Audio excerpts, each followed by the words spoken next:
कल्पना कैसी होती है? सुख कैसा होता है? एक ट्रेन की तरह, रेल की तरह। स्टेशन पे तुम खड़े हो, वहां पर बोलने वाली मशीन नहीं लगी है कि इतनी बजे ये ट्रेन यहां पहुंचेगी, आधा घंटा लेट है, 15 मिनट लेट है, ट्रेन का नंबर ये है, ट्रेन का नाम ये है, वो ट्रेन 2 नंबर प्लेटफॉर्म पे पहुंचेगी कि 1 नंबर पे पहुंचेगी। वो मशीन, वो बोलने का स्पीकर स्टेशन पर नहीं लगा है, वो बोलने की मशीन स्टेशन पर नहीं लगी है। और जिस स्टेशन पर बोलने की मशीन नहीं लगी होती, जिस स्टेशन पर बोलने के स्पीकर नहीं लगे होते, जिस स्टेशन पर बोलने के लिए कोई माइक नहीं लगा होता, तो जो जाने वाला यात्री है ना, जिसको यहाँ से अपने मैनपुरी से जिसको आगरा जाना है, तो अगर मालूम पड़े मशीन नहीं लगी है, स्पीकर नहीं लगा है, तो जो भी ट्रेन आती है ना, तो जाने वाले व्यक्ति को यही लगता है कि मेरी आ रही है, अब आ रही है, आवाज आ रही है, आ रही है, आ रही है, आ रही है। और जो ट्रेन सामने आती है वो तो तुरंत निकल जाती, मालूम पड़ा ये तो मालगाड़ी है।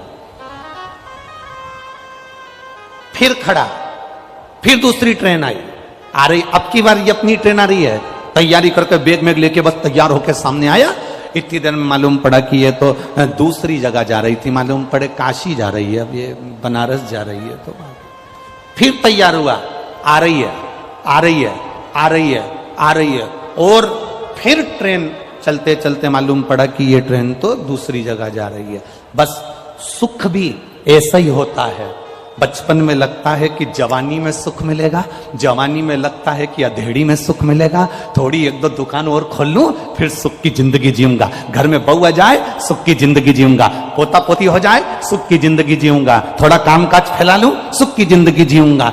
सुख आ रहा है, आ रहा है, आ रहा है। बचपन निकल गया, जवानी निकल गई, अधेड़ी निकल गई, बुढ़ापा आ गया, और बुढ़ापे में भी अभी भी काम ना करके बैठे हो, सुख मिलेगा। मालूम पड़े मुंडा से पूरा सोफा सेट निकल गया, आंखों से दिखना बंद, कानों से सुनना बंद, पांव से चलना बंद, हाथ भी थर थर थर थर कांपे, गर्दन भी धीरे धीरे कांपे, और विचार करे कि सुख मिलेगा। सुख वो ट्रेन है, सुख वो ट्रेन है जो आती हुई लगती तो है कि ट्रेन आ रही है, हमारी आ रही है, हम बैठेंगे, हम चलेंगे, हम ट्रेन में बैठकर जाएंगे, पर वो ट्रेन दूसरे की निकल जाती है। सुख होता ही ऐसा है, हर बार लगता है बस ये वाला काम हो जाएगा ना मेरा, मेरे को अगर वहां का टेंडर मिल गया ना, सारा कर्जा चुका दूंगा, टेंडर मिले तो बस, अब की बार चुनाव आ रहा है ना, बस अब की बार तो अब की बार बस मालूम पड़े वो ट्रेन फिर निकल गए, वो टेंडर फिर निकल गए, फिर वो काम निकल गए, फिर वो बात निकल गई। अब वो सुख का अनुभव कर रहे हैं कि मिलेगा, पर शिव महापुराण की कथा कहती है आप अपने स्थान पर बैठे रहो, आप अपने जगह पर बैठे रहो, अगर कोई अनाउंसमेंट करने वाला भी नहीं है ना, तुम अपनी जगह पर बैठे रहो, तुम्हें उतावले होने की जरूरत नहीं है। तुम जहां पर बैठे हो, तुम्हारी ट्रेन में बैठने वाले ढेर सारे होंगे, ढेर सारे होंगे, तो उसमें से जब सब एक साथ खड़े हो जाएं, तब समझ लेना कि ट्रेन आ चुकी है और हमको बैठना है, तब तुम्हें अंदाजा लग जाएगा। अभी तुम बैठे रहो, भगवत भजन करते रहो, स्मरण करते रहो, पुण्य करते रहो, तुम आनंद से सेवा करते रहो। अगर तुम्हें चाहिए कि सुख की ट्रेन में मुझे बैठना है, तुम्हें चाहिए कि अब की बार मेरा नंबर आना चाहिए, तो तुम कुछ मत करो, शंकर की शरण में जाना प्रारंभ कर दो, एक बेलपत्र शिव को चढ़ाना प्रारंभ कर दो, शंकर की अविरल भक्ति करना प्रारंभ कर दो, शंकर पर दही का लेपन कर कर उसका पूजन अर्चन कर कर एक दुर्वा शिव को चढ़ाना प्रारंभ कर दो। शंकर से जितना तुम लाड़ लड़ा सकते हो उतना लाड़ लड़ा लो, उतनी भक्ति कर लो।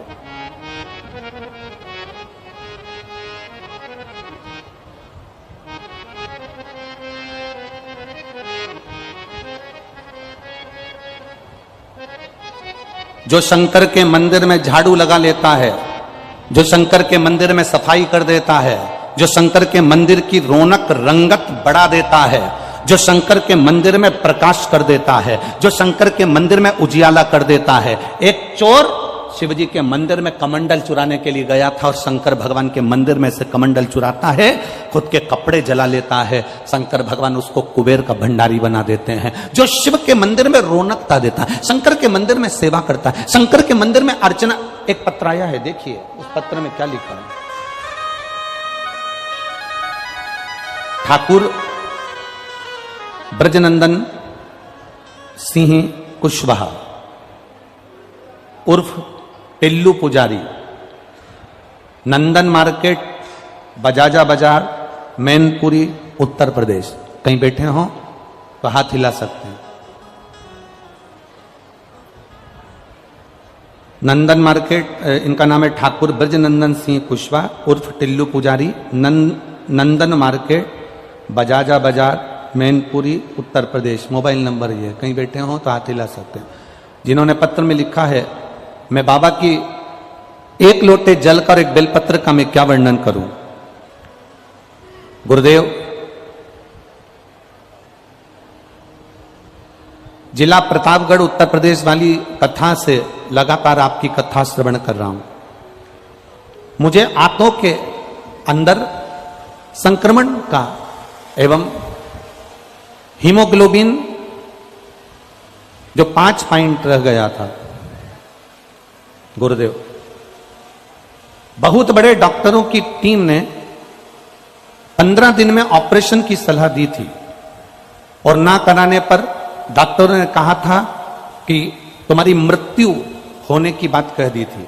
आप पत्र को पढ़ सकते हो, मृत्यु होने की बात कह दी थी।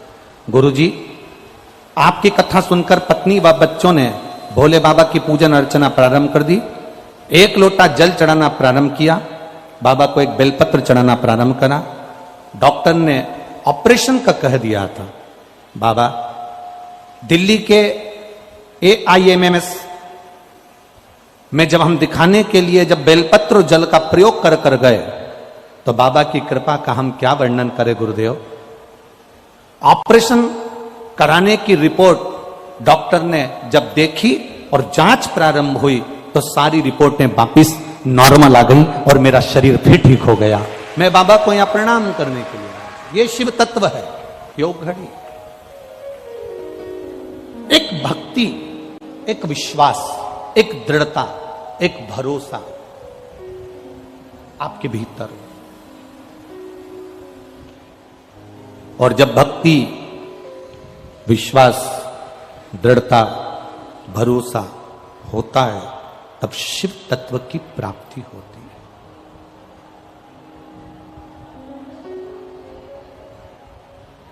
शिव उघड़ी की प्राप्ति होती है। सुखाएगा सुखाएगा सुखाएगा, यह हमको लगता है। हम जब उसकी भक्ति करें और विश्वास के साथ करें, जब हम उसकी भक्ति करें और भरोसे के साथ करें, वो मिलता जरूर है। तेरे मंदिर में आना मेरा काम है और मेरी बिगड़ी बनाना तेरा काम है। हम उसके भरोसे नहीं रह पाते। कई बार हम डिग जाते हैं, कई बार हम अंदर से टूट जाते हैं। थोड़ा सा अगर दुख तकलीफ बढ़ी और किसी ने कह दिया कहाँ शंकर जी के चक्कर में पड़ी है, चल वहां चलते हैं, वहां पर ऐसा हो रहा है, चल वहां चलते हैं, वहां ऐसा हो रहा है, चल वहां चलते हैं, वहां ऐसा हो रहा है। शिव महापुराण की कथा कहती है किसी ढोंग में, प्रपंच में या दिखावे में या अंधविश्वास की ओर कभी मत जाना। शिव महापुराण की कथा कहती है अंधविश्वास की ओर ना जाइए, ढोंग और प्रपंच में मत जाइए। शिव पुराण की कथा कहती है अगर कहीं नहीं जा सकते तो तुम्हारे घर के नजदीक में जो शिवालय है वहां पर सावन के महीने में 2 लोटा जल लेकर भगवान शिव को समर्पित करने के लिए जाइए।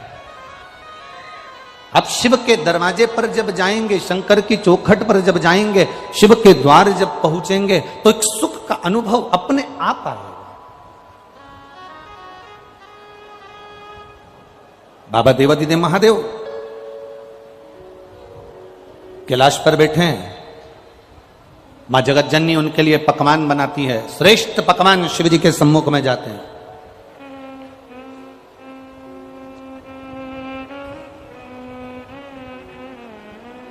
बाबा को पकवान से कोई मतलब नहीं।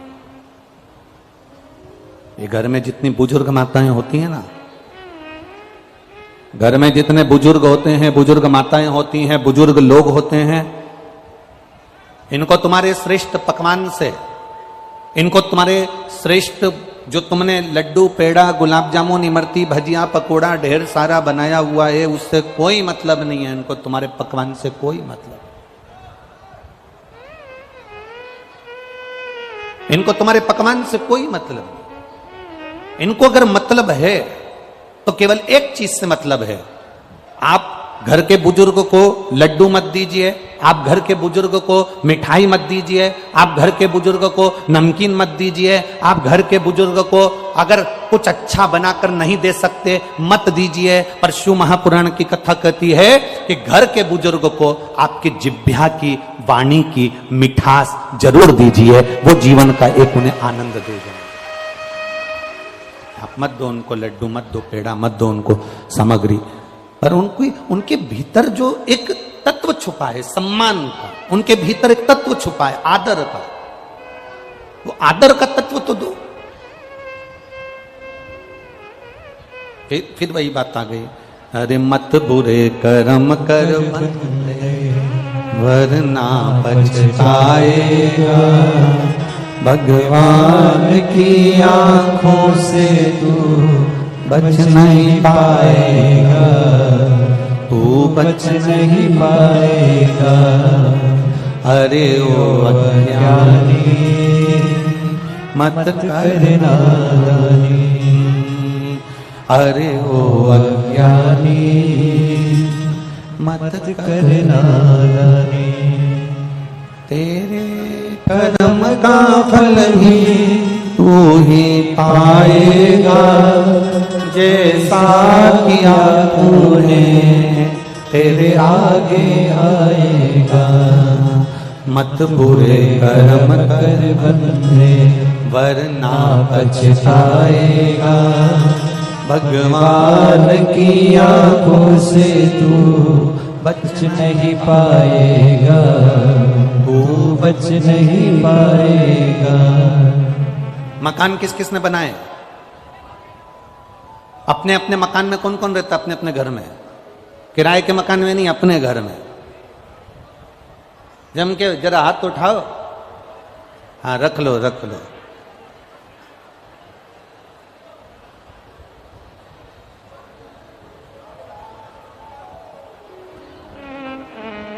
जिस मकान को आपने बनाया है, जिस दुकान को आपने बनाया है, जो प्रॉपर्टी तुम्हारे पास है, तुम्हारी वसीयत के, तुम्हारी प्रॉपर्टी के ढेर सारे हिस्सेदार रहेंगे। 4 बेटे हैं तो चारों उस प्रॉपर्टी के हिस्सेदार है। बोलो सही है कि गलत है? जम के बोलो जरा। 2 बेटे हैं तो 2 हिस्सेदार है। तुम्हारी बेटी है तो उसका भी उसमें थोड़ा सा हिस्सा है। बोलो सही है कि गलत है? 4 सगे भाई एक साथ रह रहे हैं और प्रॉपर्टी तुम्हारे पास में है तो चारों भाई का हिस्सा। 3 भाई रह रहे हैं तो 3 भाई का हिस्सा। 2 बेटे हैं तो 2 बेटों का हिस्सा। तुम्हारे मकान में, तुम्हारी प्रॉपर्टी में, तुम्हारी वसीयत में सबके हिस्से हैं, पर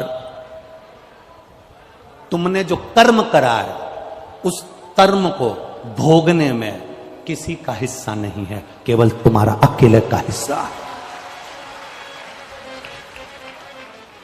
उस कर्म को कोई दूसरा नहीं भोगेगा।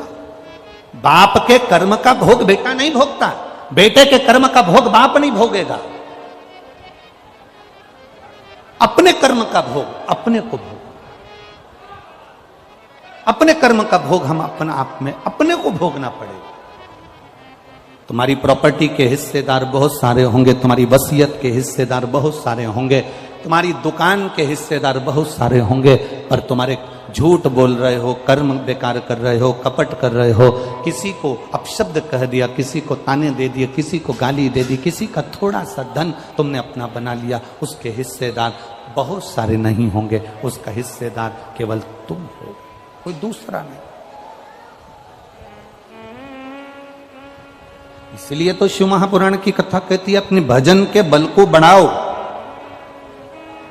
अपने कर्म का भोग अपने को भोगना है। पहले एक बार कथा में कहा था, आप में से कई माताओं ने सुना होगा, कई भाइयों ने सुना होगा, छींक अपने को आ रही है। बोला था कि नहीं बोला था? छींक अपने को आ रही है तो क्या पड़ोसी छींकेगा? जम के बोलो जरा, जम के बोलो। नहीं। खांसी अपने को चल रही है तो पड़ोसी खांसेगा। भूख अपने को लग रही है तो क्या पड़ोसी भोजन करेगा? प्यास अपने को लग रही है तो क्या पड़ोसी पानी पिएगा? नहीं। सिर मेरा दुखा है तो गोली भी मुझे खाना पड़ेगी, पेट मेरा दुखा है तो गोली भी मुझे खाना पड़ेगी, हाथ मेरा दुखा है तो गोली मुझे खाना पड़ेगी, खांसी मुझे आई है तो खांसना मुझे पड़ेगा, अगर छींक मुझे आई है तो छींकना मुझे पड़ेगा, सिर में दर्द मेरे हुआ है तो दवाई गोली मुझे खाना पड़ेगी। उसी तरह आपने अगर कर्म बेकार करा है तो भोगना भी आपको पड़ेगा, कोई दूसरा नहीं भोगने वाला, कोई दूसरा नहीं भोगेगा। शंकर भगवान ने पार्वती जी को देखा तो माता जगतजननी को देखकर भगवान शिव मां जगतजननी को देखे कि रोज नए नए पकवान बनाकर लाती है, रोज अच्छा अच्छा भोजन बनाकर लाती है, और मैं सुख के चक्कर में, आनंद के चक्कर में ये भोजन को पा लेता हूं।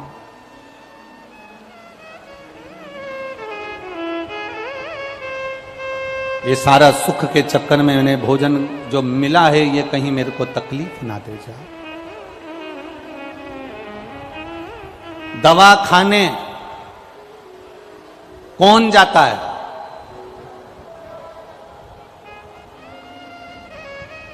इस कथा से समझ लेना, दवा खाने कौन जाता है?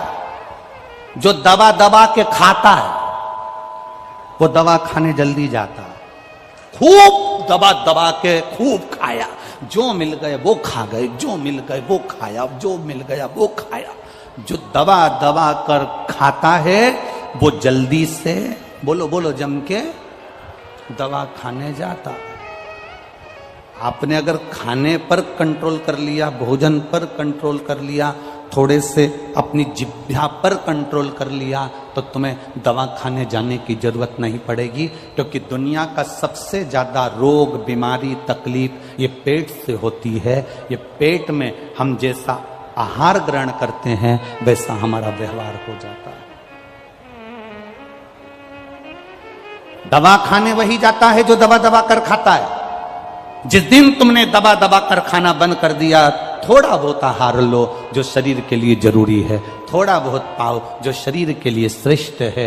मालूम पड़े इन्होंने बिस्कुट दिया वो भी दबा कर खा गए, इसने कुरकुरा दिया वो भी रख लिया, उसने पानी का पाउच दिया वो भी रख लिया, खुद के पास बोतल रखी है तो भी पानी का पाउच वाला आया। तो इतनी आसक्ति कथा में भी,